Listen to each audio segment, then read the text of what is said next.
സമരാഗ്നി യാത്രയിലൂടെ ലോക്സഭാ തെരഞ്ഞെടുപ്പിന് തയ്യാറെടുക്കുകയാണ് കോൺഗ്രസ്.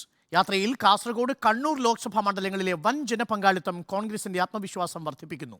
2 ജില്ലകളിലെ പര്യടനം പൂർത്തിയാക്കി സമരാഗ്നി യാത്ര ഇന്ന് കോഴിക്കോട് ജില്ലയിൽ പ്രവേശിക്കും.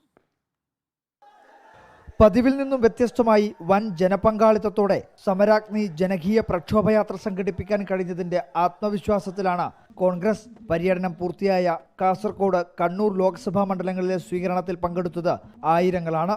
ഇടതുപക്ഷത്തിന്റെ ശക്തി കേന്ദ്രമായ മട്ടന്നൂരിൽ സമരാഗ്നി യാത്രയെ സ്വീകരിക്കാനെത്തിയത് വലിയ ആൾക്കൂട്ടമായിരുന്നു. ലോക്സഭാ തിരഞ്ഞെടുപ്പിലേക്ക് ചുവടുവെക്കുന്ന കോൺഗ്രസിന് ഈ ആൾക്കൂട്ടങ്ങൾ നൽകുന്ന ആത്മവിശ്വാസം ഒട്ടും ചെറുതല്ല.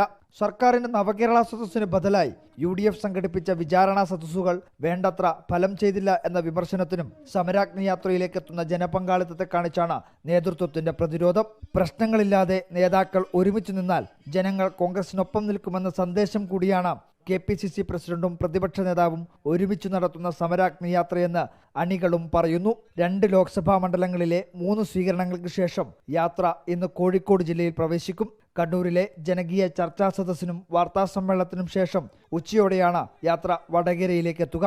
വിപുലമായ മുന്നൊരുക്കത്തോടു കൂടിയാണ് ഓരോ മണ്ഡലങ്ങളിലും സമരാഗ്നിയെ സ്വീകരിക്കാൻ കോൺഗ്രസ് പ്രവർത്തകർ തയ്യാറെടുപ്പുകൾ നടത്തിയിരിക്കുന്നത്. റിപ്പോർട്ടർ, കണ്ണൂർ.